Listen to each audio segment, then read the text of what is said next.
and Best Suburban Municipality in New England, George F. Willett, Norwood, which is the first in our genealogy and fall history program series. This Thursday we'll have someone from NEHGS talking about getting started in Lithuanian family history research. Next Monday we'll have someone talking about using the U.S. federal census. Next Thursday, researching veteran ancestors from the Civil War. On Wednesday, October 4th, we'll have Patty Fanning talking about Old Parish Preservation Volunteers and her new book. And October 10th, we will have Marguerite Krupp talking about Boston Harbor Islands and the Great Brewster Journal. Let me introduce Heather, who's a public historian and author of several local history books. She was previously a Norwood resident and based on the socializing. Many of you already know her. She was a member of the board of directors of the Norwood Historical Society and produced local history programming for Norwood Community Media. She's worked in a variety of museum and archives and currently has a small Virginia-based business managing corporate archives and doing historical research and writing. Now, I must say that this program was made possible through federal funds provided by the Institute of Museum and Library Services as administered by the Massachusetts Board of Library Commissioners, and it's part of the Norwood Memories Project. So, without further ado, I turn things over to Heather.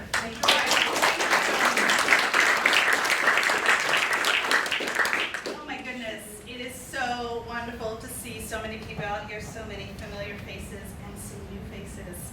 My name is Heather Cole, and as I mentioned, I used to live here in Norwood. I was on the board of directors of the Historical Society, and several years ago, many years ago, wrote my master's thesis on George Willett.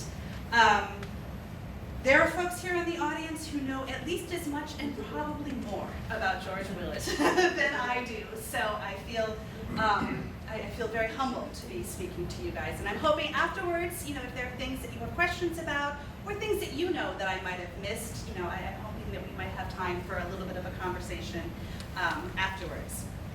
So,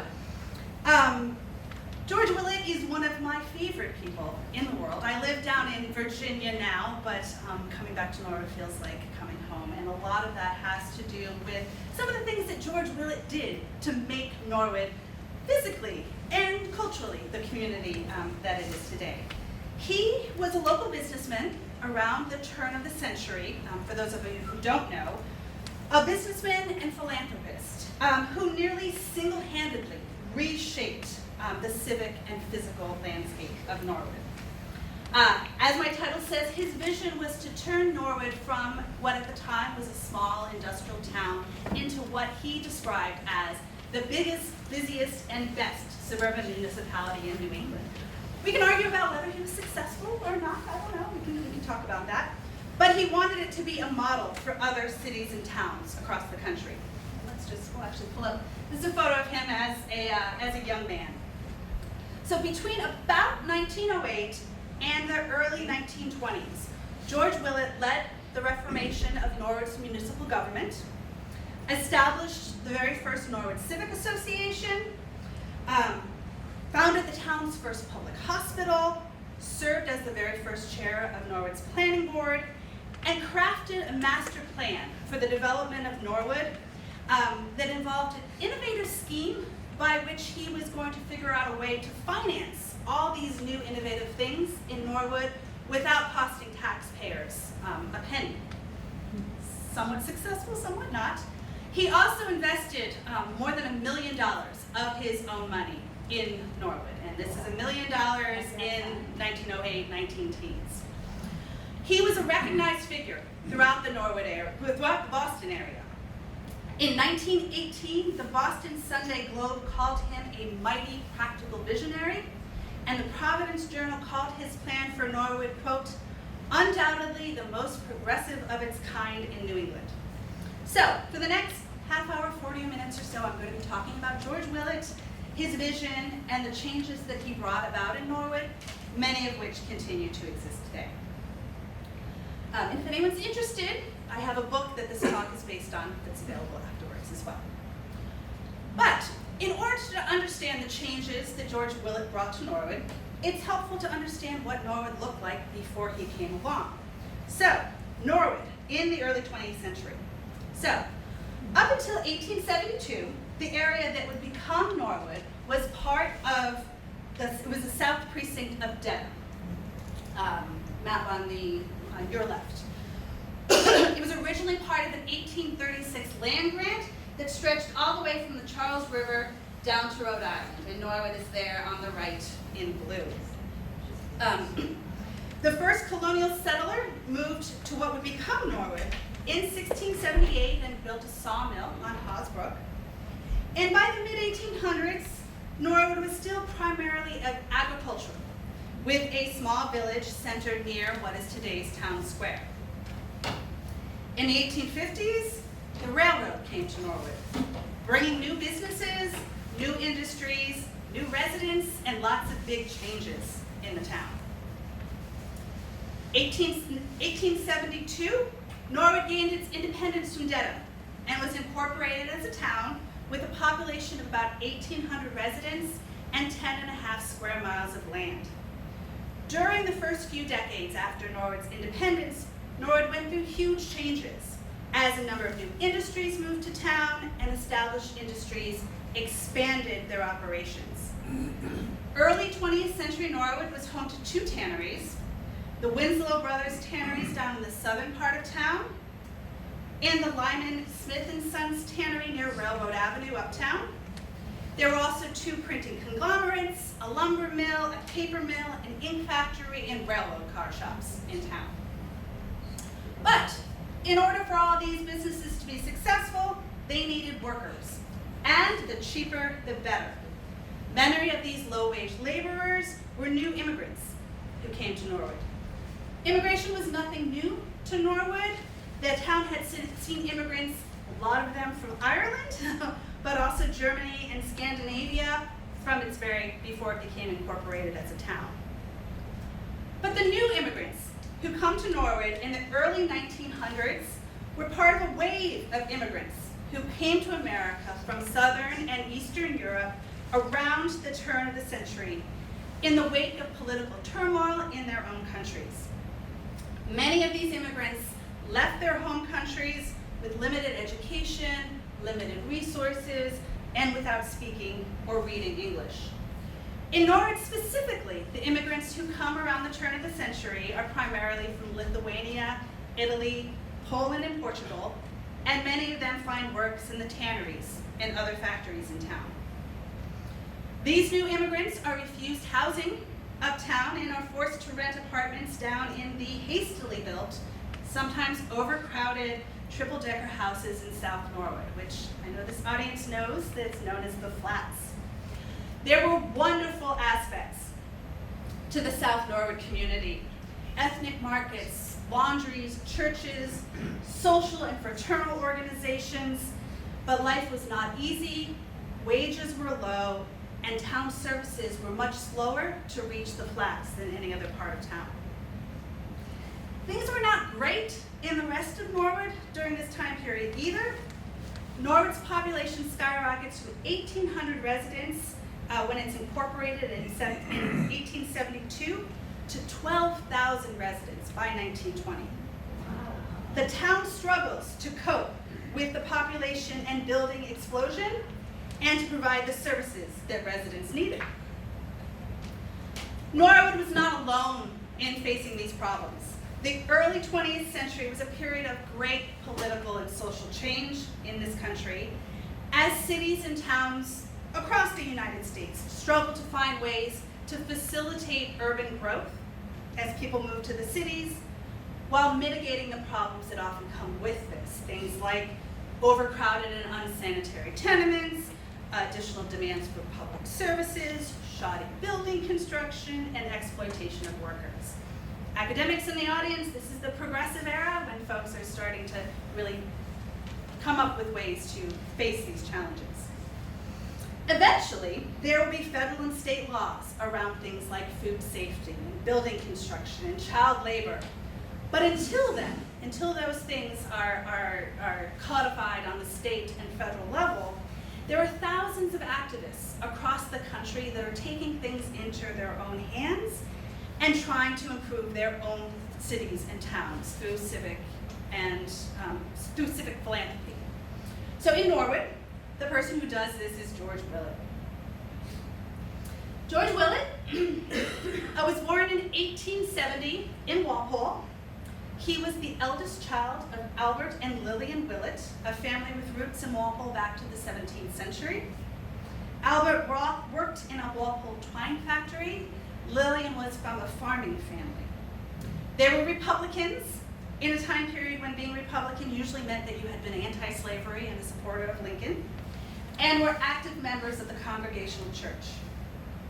Although they were from modest means, George Willett's parents instilled in him both aspirations for a grander future and also a sense of civic obligation. George graduated from Walpole High School in 1887 and won a scholarship to study industrial chemistry at Boston University.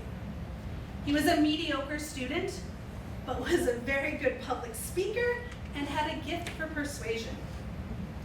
The summer after George Willett's junior year in college, he took a temporary job at a Boston bank and dropped out of college. However, a few months later, the employee who he was filling in for returned, and George Willett was laid off. There is a story about the day George Willett got laid off that he told for years and years afterwards that demonstrates a little bit of his character. According to Willett, on the day he was laid off from his job, he took the train home from Walpole and just happened to strike up a conversation with an older man who was on the train with him. It was somebody he had met just one time before, but this man happened to be one of the most powerful industrialists in Norwood, tannery owner Francis O. Winslow. As Willett told it, by the end of their half-hour train ride back to Norwood, Winslow had offered George Willett a job. So, Francis O. Winslow, F.O. Winslow, with his brother George Winslow, owned the Winslow Brother Tanneries, located off Endicott Street in Norwood, and one of the largest employers in town at the time.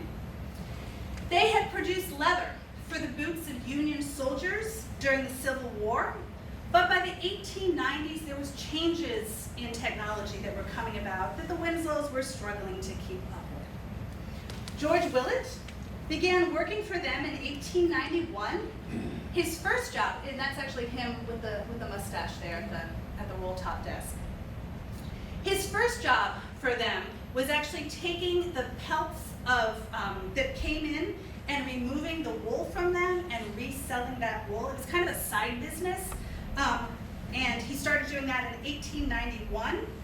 He also started advising them on doing some business reorganization to try to modernize and streamline the factory operations.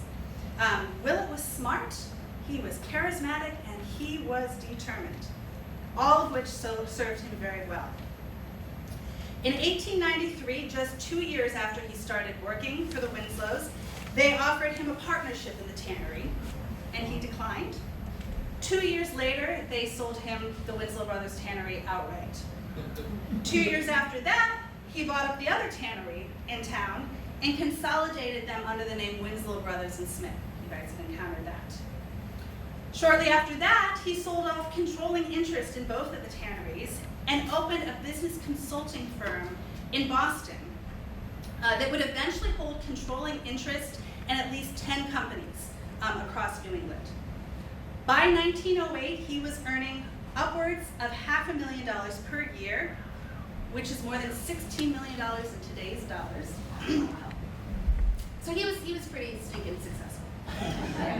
But this is also a time period where we have the really wealthy industrialists in New York. So, the Rockefellers and the Astors and such. So this is a time period when big business is making big money. So, $1 million or $500,000 is great, but he's not quite the big guys yet. But he's working on it. George Willett's interest in the Winslows was personal as well as professional. In 1893, he married Francis O. Winslow's youngest daughter, Edith. The couple were married at the Winslow Mansion on Walpole Street, then built a 3-story mansion of their own next door. They had 2 children, Martha, born in 1894, and Francis, born in 1897 and named after his maternal grandfather. By 1905, George Willett is a millionaire and among the most successful businessmen in Norwood.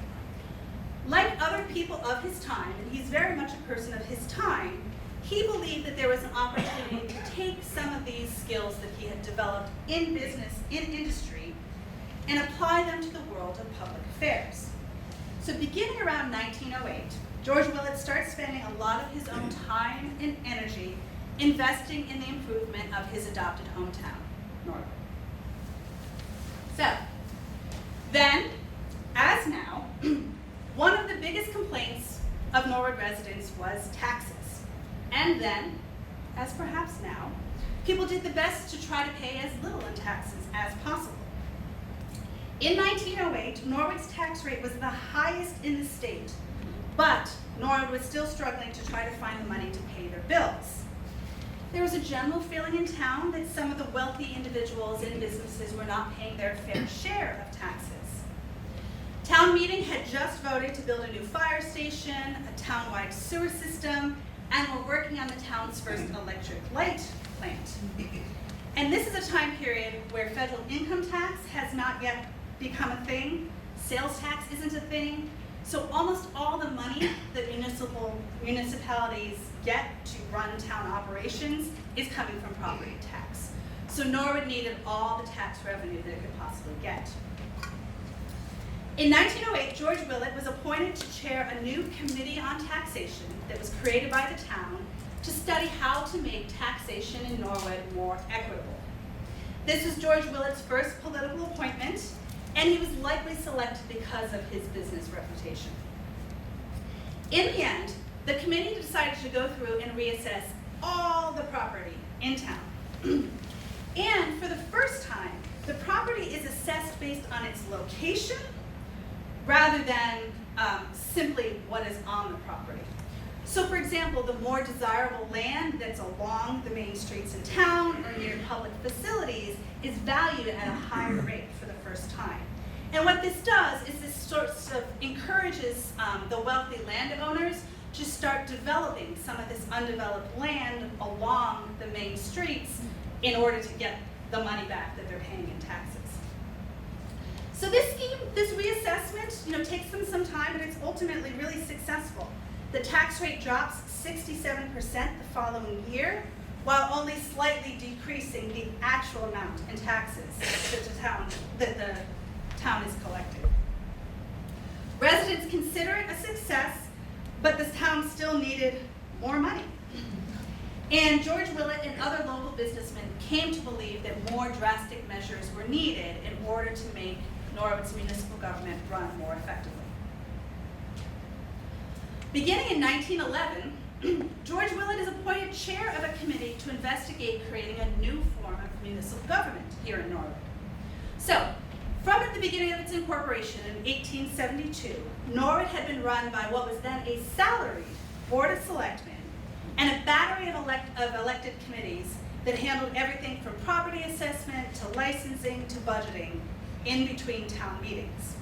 None of the town leadership was full-time, and important decisions were often necessarily delayed, which doesn't make the businessmen and industrialists terribly happy. Willett and his committee come to believe that Norwood's local government could be run more efficiently, saving money, increasing public services, and reducing taxes. Initially, George Willett wanted Norwood to adopt a city charter for Norwood that would have eliminated town meeting and placed a mayor in charge of the government.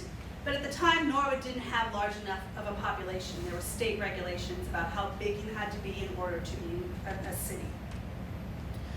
So Willett's committee instead proposed a new form of town government that had been introduced in just a few other towns across the country. It was the town manager form. So under this new system, what came to be known as the Norwood Plan, Norwood kept town meeting and the board of selectmen, but reduced the number of committees and placed the day-to-day management of the city in the hands of a professional full-time town manager. It also gave some additional power to the finance committee and eliminated the salaries of any of the selectmen or committee members. This is the form of government, town manager government, that we have today. So it took 3 years of advocacy before the Norwood Plan came before Norwood's voters, but in October 1914, it passed by a margin of 660 to 403 votes. Clarence Bingham, who was a civil engineer from Elizabeth, New Jersey, became Norwood's first town manager in 1915. There were mixed feelings about this new form of government. Supporters, who tended to be the industrial leaders and businessmen in town, said that the new plan saved taxpayers money, or saved the town money, reduced taxes, and ensured that when they needed something done, like a new road or approval for something, that they got prompt attention. So they tended to like the new plan.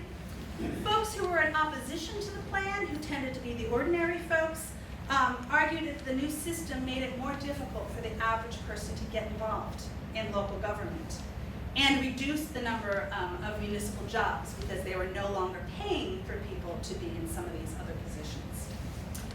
Both of them were correct, and I think that's an argument that probably continues to today in regards to getting folks involved in local government. So, most of Norwood's business community is satisfied with these lower taxes and more efficient local government that's happening, but George Willett, he has bigger plans.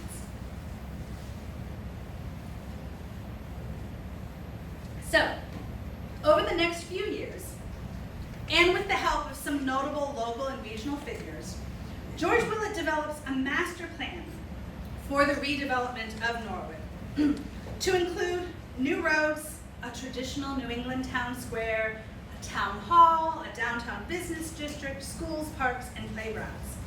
He funds most of this development and the execution of this plan out of his own pocket, as I mentioned, to the tune of more than $1 million. But he believed that the increase in property values would eventually make this plan self-sustaining. He believed that Norwood's future, so Norwood is still transitioning from an industrial town. He believed that Norwood's future lay in attracting not more industry to town, but instead he wants to attract middle-class homeowners to Norwood. And he believes that in order to do this, he needs to make Norwood, and these are his words, quote, so beautiful and attractive that it would become to be recognized throughout metropolitan Boston as a suburb which offered unusual attractions as a place in which to live and bring up one's family. This right here is George Willett's master plan. This doesn't actually get published until 1923, and we'll come back to it in a little bit. But George Willett begins working on this plan almost immediately after he's done with the tax reform efforts. So, we'll come back to this in a minute, but first I want to show you what Norwood actually looks like. This is an 1882 map of Norwood. Have some of you guys seen this before? Are you familiar with it? Yes? Okay, so we've got Washington Street here, the old St. Catherine's Church is in this area, the other church across the street, and this area right here that we're going to focus on is the area that eventually becomes Norwood Town Square. And then the Morrill Memorial Library, it's kind of blurry, but I think somewhere up there, just to give you a sense of what we're looking at. Railroad tracks coming through here. Yeah, so that sort of gives you a little bit of the lay of the land. And I apologize, it's a little bit blurry. But that gives you a sense as to what Norwood is looking like 1882. So, up until George Willett gets involved, development in Norwood, like many other towns, developed rather haphazardly. A local developer comes in, starts subdividing land, building roads. There's no real master plan. As a result, some of the roads are really poorly laid out. There's no sidewalks, drainage is bad, and there are neighborhoods that develop that are actually kind of difficult to get to because they're not connected with any main roads to the rest of town. Over and over, people come before town meeting complaining about flooding and unsanitary conditions. And so in April 1912, town meeting approves the creation of Norwood's first planning board. So for the first time, we're going to try to look at this and come up with a plan for Norwood. This is only the second planning board to come into existence in the state of Massachusetts, And it's another year or so before that becomes something that the state starts encouraging towns to do. The Norwood Planning Board is given the task of surveying the land and property in Norwood and developing a plan for future growth. Willett was appointed chair of the town planning board and ends up serving in that role for the next 12 years. So, on the top of George Willett's agenda for town planning in Norwood was first improving the condition and the layout of the town roads. George Willett, he's ahead of his time. So we're talking 1908 to 1915 or so.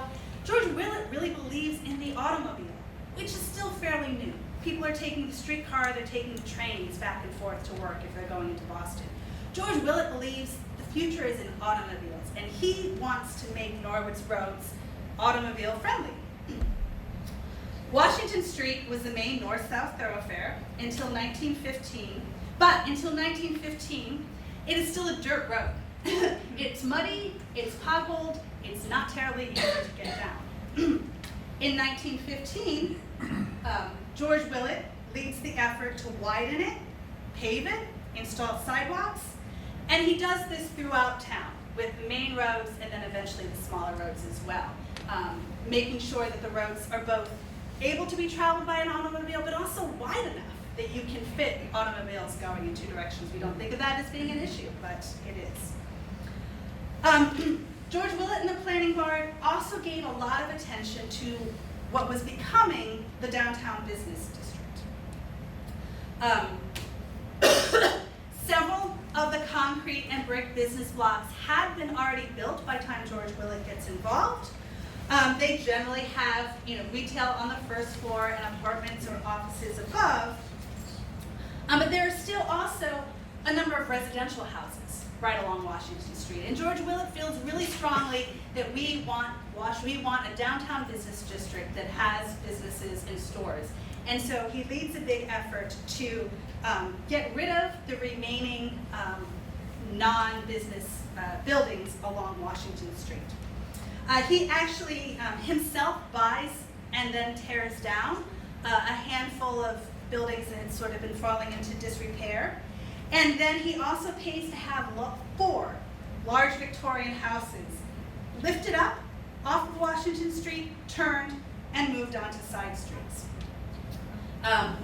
So this actually ends up and arranges for the building of business blocks throughout the rest of Washington Street. So the idea is that we have an actual downtown business district here. But there's more.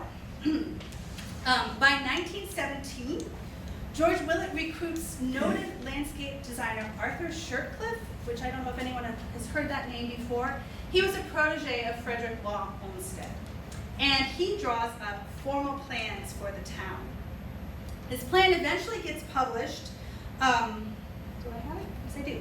This plan eventually is published in 1923 as a report of the planning board, but the development, publishing, and distribution of this is actually completely funded by George Willett. The town doesn't pay for any of it. And this includes plans for everything from where schools and parks and playgrounds should be located to what becomes a very early zoning map of Norwood. So zoning is not a thing yet, but George Willett proposed what will be a tentative zoning plan, which is remarkably like what eventually becomes our zoning here in town. And if anyone is interested in this particular work, I know the library has copies of this. It's really interesting to just read through and get an idea of how much there is in Norwood today that was, on George Willett's plan back in the 1920s. Okay. Yes, Frederick Law Olmsted, landscape designer, Central Park, the Emerald Necklace, lots of private. Yeah, he's a landscape designer. Yes, thank you for pointing that out for folks who might not know. So, at the center of the Planning Board report, again, is this, what Willett calls the plan for the vicinity of the center of town. So, hopefully you can see it. So this shows a tree-lined Washington Street connecting the downtown business district, and I always think that this is upside down. So the train line is actually at the top of the map here, It was at the bottom on the other one. So we see a tree-lined Washington Street, which connects the downtown business district, which is going to be to our left, to Washington, and then it splits into Walpole Street and the Moore Memorial Library. So I step away and point for a few minutes. So again, the St. Catherine's, what eventually becomes Town Square, which does not exist yet. We've got business blocks all along here, and then this is what we're going to talk about in a minute. This is what becomes the Norwood Civic and the high school, and the library is, yeah, where are we? Right, this way. Right, yeah. Why? Norwood Town Library. There we go. Thank you. Yay! I haven't lived here in a few years. I had to drive around and remind myself of some street names. This is what's most important about this is Willett's plan for Norwood Town Square. So Norwood did not have a town square in 1872 or until George Willett arranged for it to be built. But Willett believed that a traditional, what we've come to know as a traditional New England town square, was something that Norwood needed to have in order to attract people to town.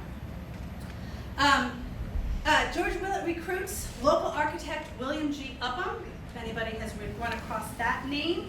Upham had already designed several business blocks and private homes in town, and he recruits Upham to create a design for a new Norwood Town Hall, which eventually gets completed in 1928, and that's the municipal building that we all know.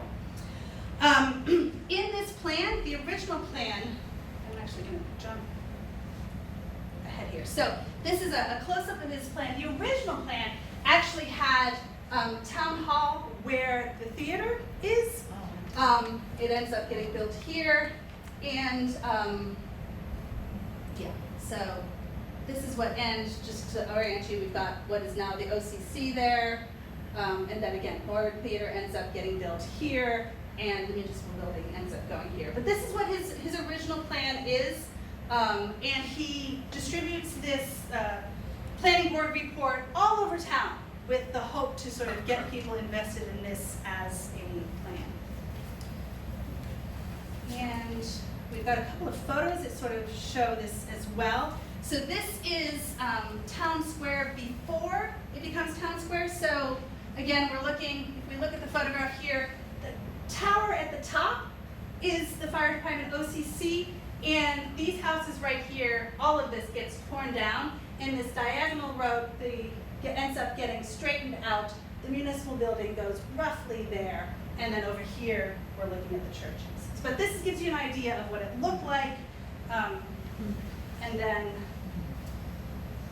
this is what it looks like. This is sometime after 1928 because we have a municipal building has been built.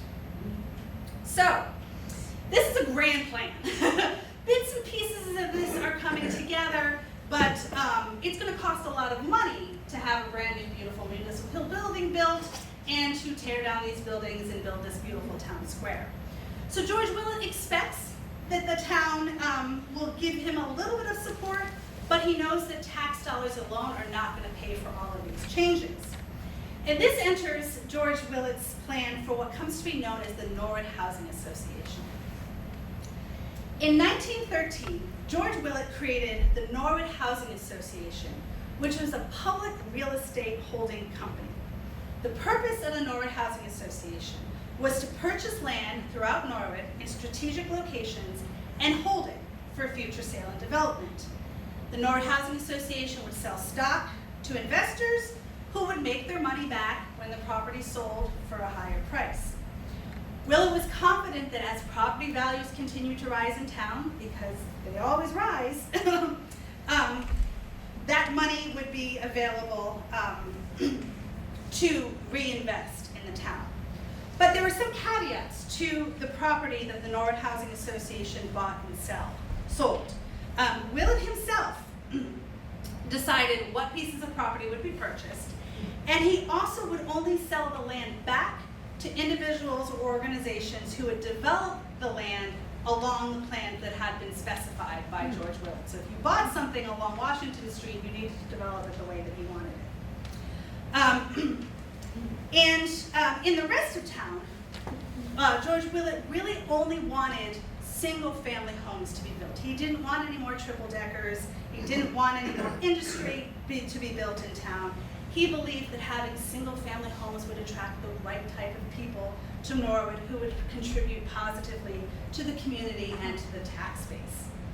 For folks who are already living in these multifamily homes all throughout town, the Norwood Housing Association offered to help them move into more respectable single-family homes at a lower cost than they might otherwise be able to by buying material in bulk to build these houses, and then the local Norwood Trust Company, where George Willett was president, would guarantee the mortgages.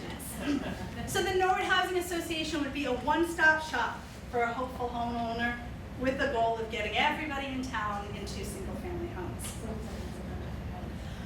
So, there are things about that are lovely, but critics at the time complained that there's some pretty big conflict of interest happening here. Willett is the president of the bank and of the trust company, and he's laying out the plans for town, which, although it is the town planning board, for a while Willett is really a one-man show determining what Norwood might look like.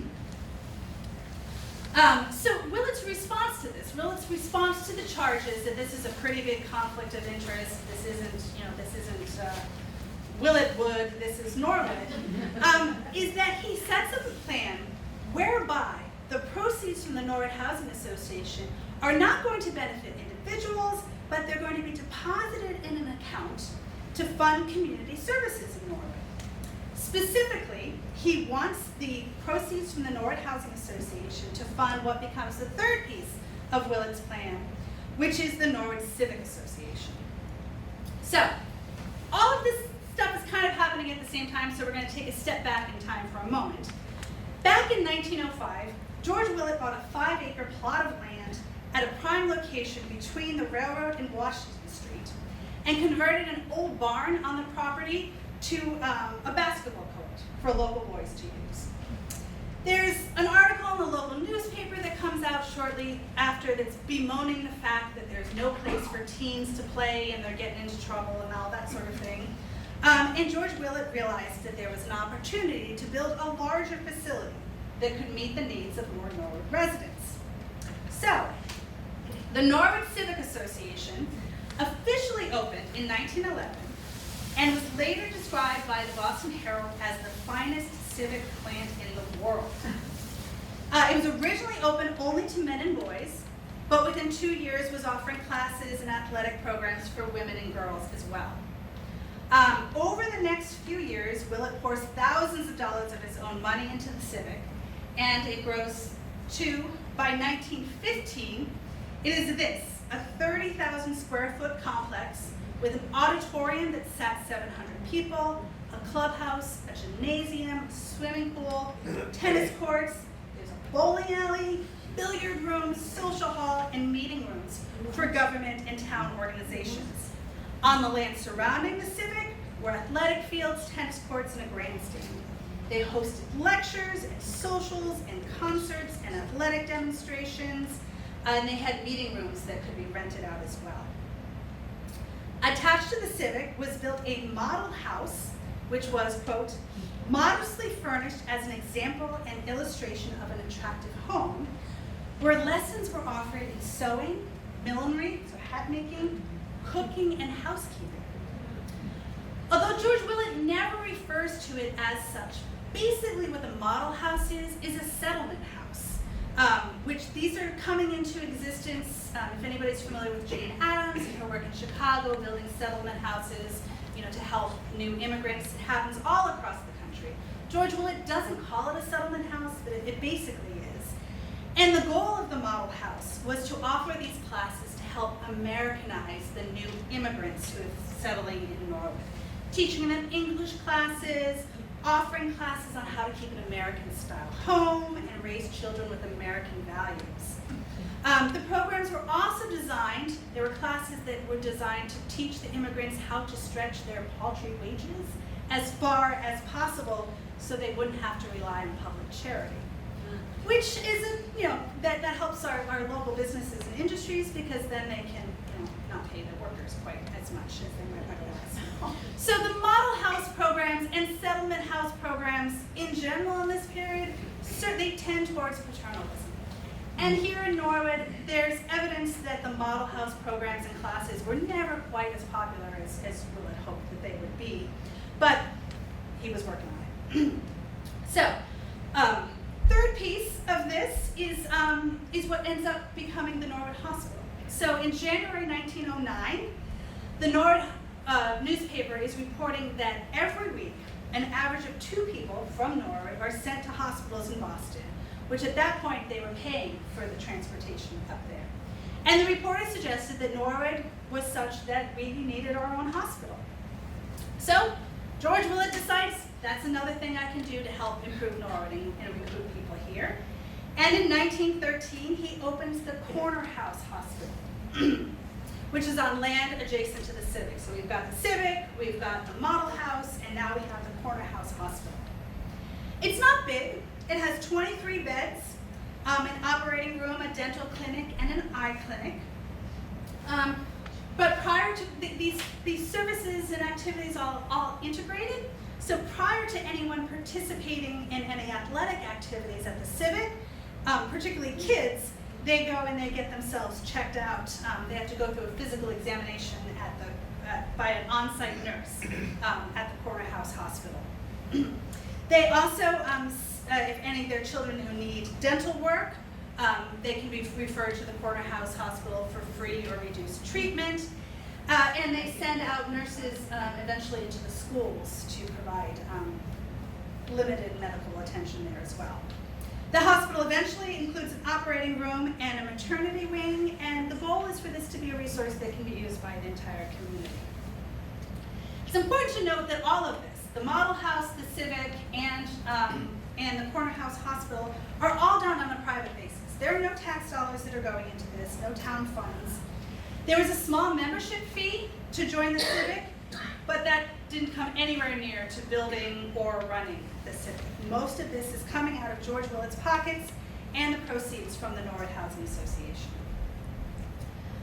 George Willett had this vision that in addition to the physical layout of Norwood and all these new facilities that are going to attract new residents to Norwood, he really believes really strongly in a public-private partnership.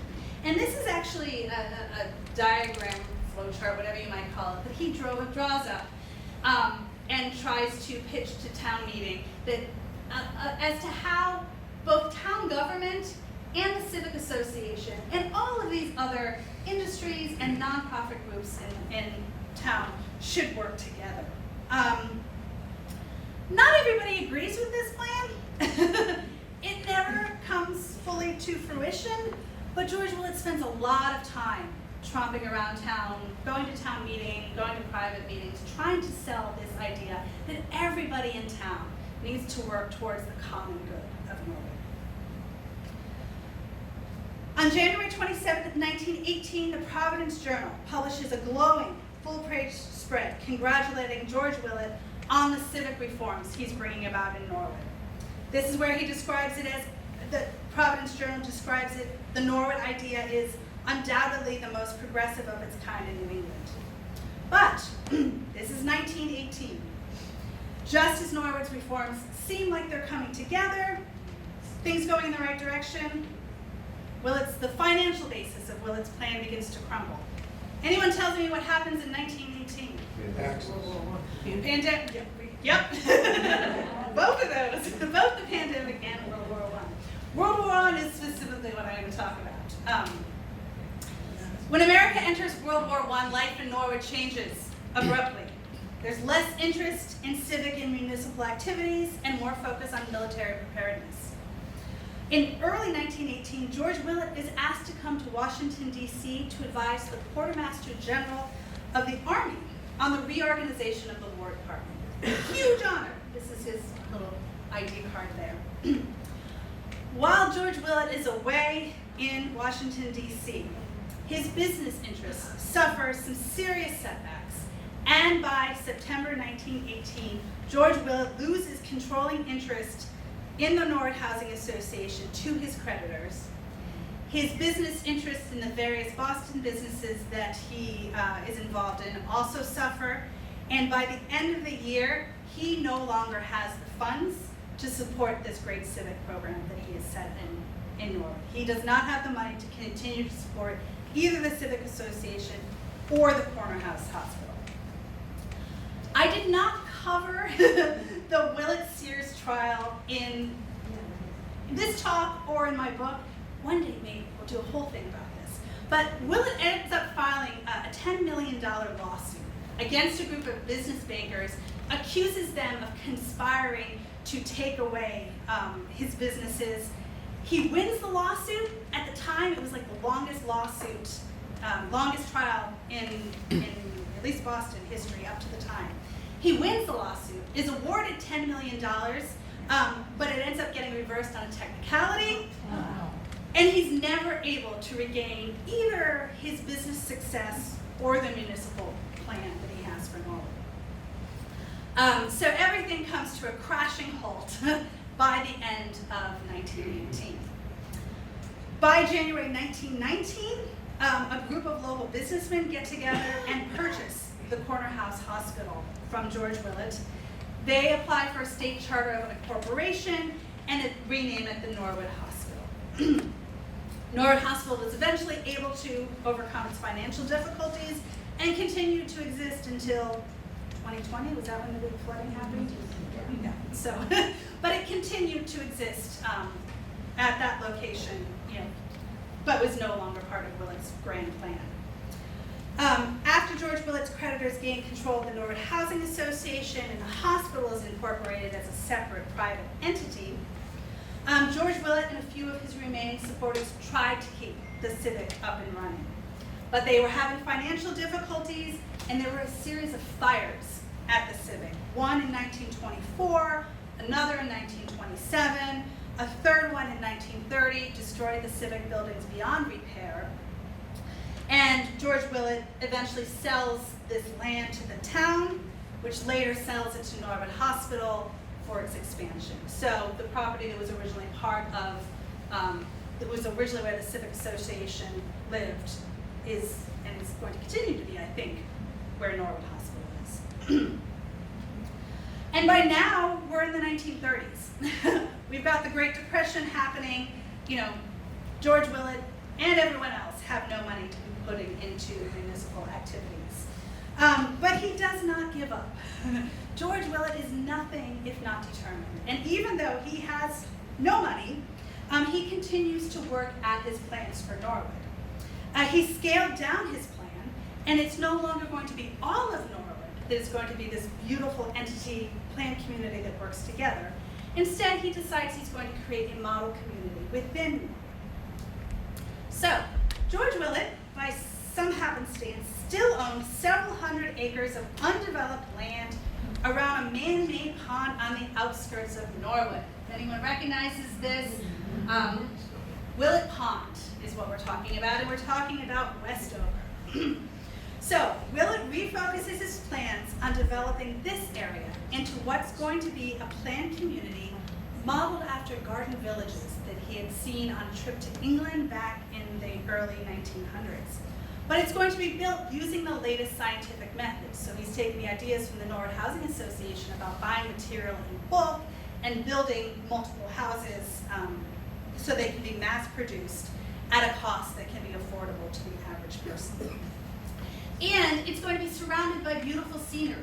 He's the one who lays out the beautiful, the twisting roads through Westover and arranges for the plantings and such. He gets as far, that's as far as he gets. He lays out the roads and he builds 2 model houses before he completely runs out of money.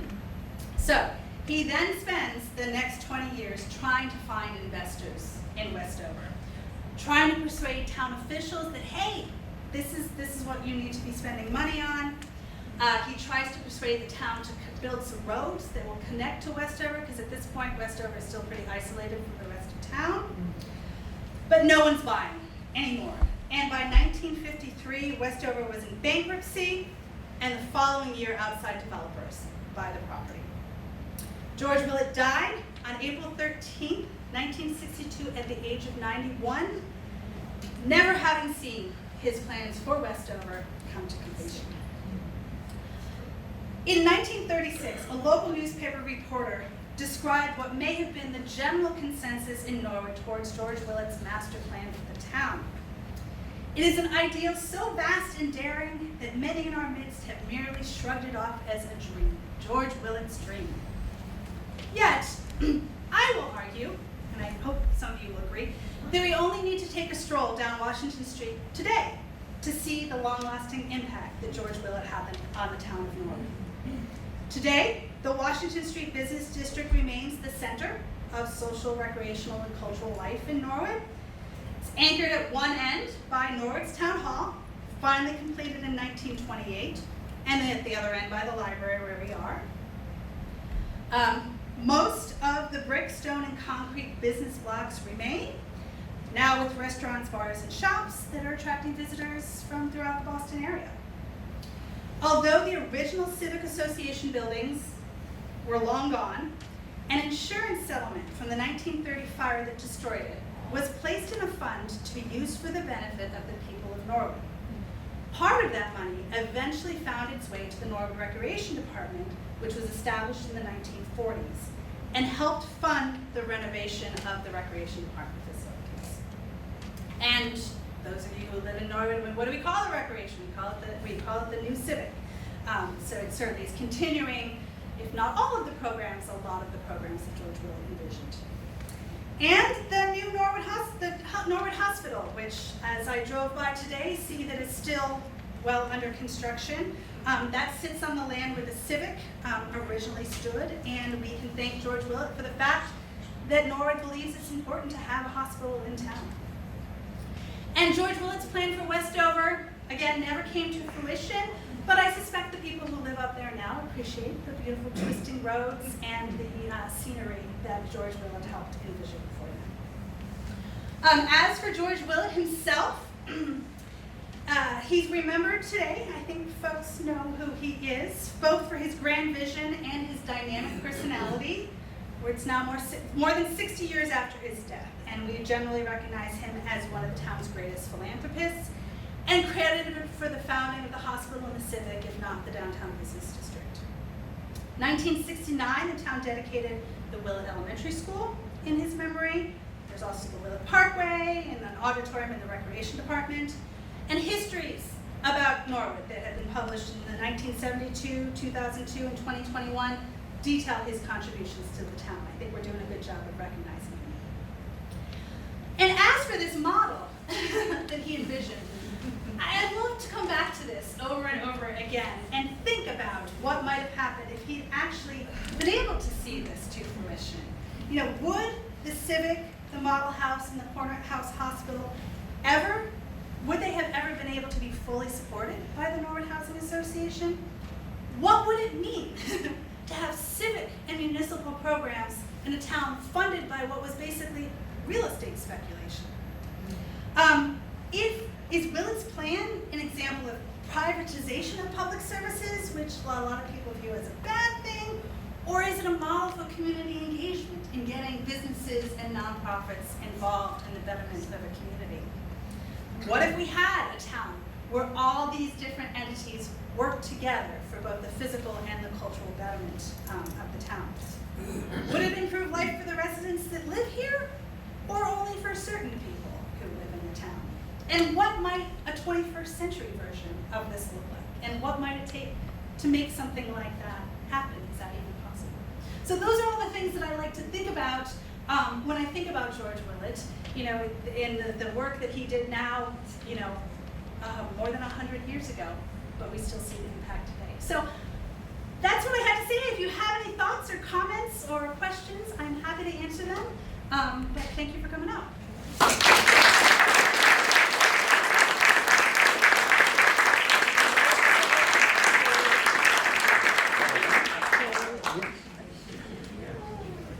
Questions, comments, anything? Yes? Yeah, the Civic Center got rebuilt, was where the new hospital is going down, and the old hospital remained. They finally purchased the Civic Center and the pool and all that, with the promise that the money could be used to build another indoor pool someday. Oh, it was supposed to specifically go towards an indoor pool? That was, That so was that didn't happen. No. Who was in charge of making sure that was gonna happen? He wasn't around. No. Yeah. I remember when I was in junior high school, which was then called junior high school, there was a pool in the Civic Center that was across from what is now the Guile Building, which was the junior high school. And it was a very deep pool. I didn't even want to go near the thing. But I think it was supposed to become a reality in subsequent developments, but it just never happened.